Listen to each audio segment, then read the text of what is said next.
Friends, எல்லோரும் எப்படி இருக்கீங்க? நல்லா இருக்கீங்களா? இன்றைக்கி வாங்க டேஸ்டியான காளான் தொக்கு எப்படி செய்யலான்றதை பார்க்கலாங்க. இதுக்கு பார்த்திங்கன்னா ஒரு கடாயில் எண்ணெய் சேர்த்துக்கிறேங்க. எண்ணெய் எவ்வளோன்னு பார்த்திங்கன்னா ஒரு 3 டேபிள் ஸ்பூன் அளவுக்கு எண்ணெய் சேர்த்துக்கலாங்க. எண்ணெய் நல்லா சூடானதுக்கப்புறமா கடுகு உளுத்தம் பருப்பு சேர்த்துக்கலாம். கடுகு நல்லா பொரிஞ்சு வந்ததும் கட் பண்ணி வச்சுருக்கிற வெங்காயம் சேர்த்துடலாங்க. வெங்காயம் பார்த்திங்கன்னா இந்த காளான் ஃப்ரைக்கு வந்து கொஞ்சமாக சேர்த்துக்கோங்க. சேர்த்து வெங்காயத்தை பார்த்திங்கன்னா நல்லா வந்து பொன்னிறமாக வதக்கிக்கோங்க. இதுக்கப்புறமா இஞ்சி பூண்டு பேஸ்ட் சேர்த்துக்கலாங்க. ஒரு குட்டி டேபிள் ஸ்பூனில் 2 டேபிள் ஸ்பூன் அளவுக்கு சேர்த்துக்கிறாங்க. பெரிய டேபிள் ஸ்பூன் இருந்தால் 1 டேபிள் ஸ்பூன் சேர்த்துக்கோங்க. இதெல்லாம் நல்லா வதங்கினதுக்கப்புறமா கருவேப்பிலை, கொத்தமல்லி, புதினா இதெல்லாம் பார்த்திங்கன்னா கொஞ்சமாக சேர்த்துக்கிறேன். தக்காளி சேர்த்துக்கலாங்க. தக்காளி பார்த்திங்கன்னா ஒரு 3 தக்காளி கட் பண்ணி வச்சுருக்கேன், அதை சேர்த்துக்கிறேங்க. சேர்த்துட்டு நல்லா வந்து மிக்ஸ் பண்ணிக்கலாம். தக்காளி வதங்கிறதுக்கு பார்த்திங்கன்னா உப்பு சேர்த்துக்கலாம். உப்பு வந்து பார்த்திங்கன்னா ஒரு 1/2 டேபிள் ஸ்பூன் அளவுக்கு சேர்த்தா வந்து கரெக்டாக இருக்குங்க. உப்பு சேர்த்துட்டு நல்லா வந்து மிக்ஸ் பண்ணிவிட்டு இப்போ மூடி வச்சுக்கிறேன். தக்காளி வந்து நல்லா வதங்கி சாஃப்டாகி வரணுங்க. மூடி வச்சு நல்லா வந்து வதக்கினதுக்கப்புறமா ஓப்பன் பண்ணி பார்க்கலாங்க. இப்போ பாருங்கள், சூப்பராக வந்து தக்காளி வெந்துருச்சு.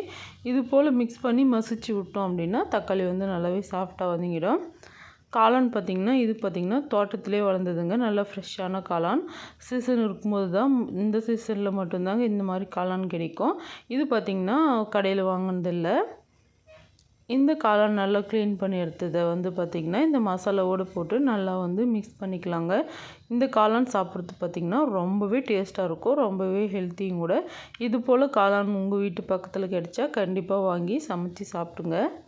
அதுவும் பார்த்திங்கன்னா இந்த ஸ்டைலில் செஞ்சிங்கன்னா ரொம்பவே டேஸ்ட்டாக இருக்கும். இப்போ மூடி வச்சு ஒரு 3 நிமிஷம் நல்லா வெந்ததுக்கப்புறமா ஓப்பன் பண்ணி பார்க்கலாங்க. தண்ணியே சேர்க்காதீங்க. இந்த காளான்லேருந்து வர தண்ணியிலே பார்த்திங்கன்னா காளான் வந்து சூப்பராகவே வெந்துடும். ரொம்ப நேரம் வேக வைக்க வேண்டியது இல்லைங்க, கொஞ்சம் நேரத்துலேயே வந்து வெந்துடுங்க. இதில் 1 டேபிள் ஸ்பூன் அளவுக்கு மிளகாய் தூள் சேர்த்துக்கலாங்க. சேர்த்துட்டு நல்லா வந்து மிக்ஸ் பண்ணிக்கலாம். ரொம்பவே சிம்பிளாக செஞ்சிடலாங்க. டேஸ்ட் வந்து வேறு லெவல் டேஸ்ட்டாக இருக்கும். கண்டிப்பாக நீங்கள் இந்த மாதிரி காளான் கட்டு சமைச்சி சாப்பிடுங்க. இல்லை அப்படி இல்லைன்னா இதுக்கு முன்னாடி சாப்பிட்ருக்கீங்களா அப்படின்றத மறக்காமல் கமெண்ட் பண்ணுங்கள். மிளகாய் தூள் சேர்த்துட்டு நல்லா மிக்ஸ் பண்ணதுக்கப்புறமா ஒரு சின்ன டம்ளரில் 1 டம்ளர் அளவுக்கு மட்டும் தண்ணி சேர்த்துக்கிறேங்க. தண்ணி சேர்த்துட்டு நல்லா மிக்ஸ் பண்ணி காளான் வந்து நல்லா வதங்கி வரட்டுங்க. இந்த தண்ணியெல்லாம் ட்ரை ஆகி நல்லா வற்றி வந்துடுச்சுன்னா டேஸ்டியான காளான் ஃப்ரை வந்து ரெடி ஆகிடும். இன்றைக்கி பார்த்திங்கன்னா சண்டே பார்த்திங்கன்னா சூப்பராக வந்து காளான் ஃப்ரை வந்து செஞ்சுட்டு இது கூடவே பார்த்திங்கன்னா நாட்டுக்கோழி குழம்பு தாங்க செஞ்சுருந்தோம். டேஸ்ட் வந்து வேறு லெவல் டேஸ்ட்டாக இருக்கும். வெளியே பார்த்திங்கன்னா அம்மா வந்து மட்டன் செஞ்சுக்கிட்டே இருக்காங்க. உள்ளே வந்து பார்த்திங்கன்னா நாட்டுக்கோழி வறுவல் வந்து குழம்பு மாதிரி செஞ்சுருந்தாங்க. ரொம்பவே டேஸ்ட்டாக இருந்துச்சு. லாஸ்ட்டாக பார்த்திங்கன்னா கொத்தமல்லி கருவேப்பிலை போட்டு இறக்குனா டேஸ்டியான நாட்டுக்கோழி குழம்பு வந்து ரெடி ஆகிடுங்க. இதுக்கு முன்னாடி பார்த்திங்கன்னா நம்ம சேனலில் வீடியோலாம் அப்லோட் பண்ணியிருக்காங்க. அதே போல் பார்த்துட்டு செஞ்சு சாப்பிடுங்க. ரொம்பவே சிம்பிளான முறையில் டேஸ்ட்டாக வந்து செஞ்சிடலாங்க. பார்க்குறதுக்கே எப்படி இருக்குதுன்னு சொல்லிட்டு பாருங்கள். சாப்பிட்றதுக்கும் ரொம்பவே நல்லாயிருக்கும். கொத்தமல்லியில் தூவி இறக்கினா காளான் ஃப்ரை ரெடி.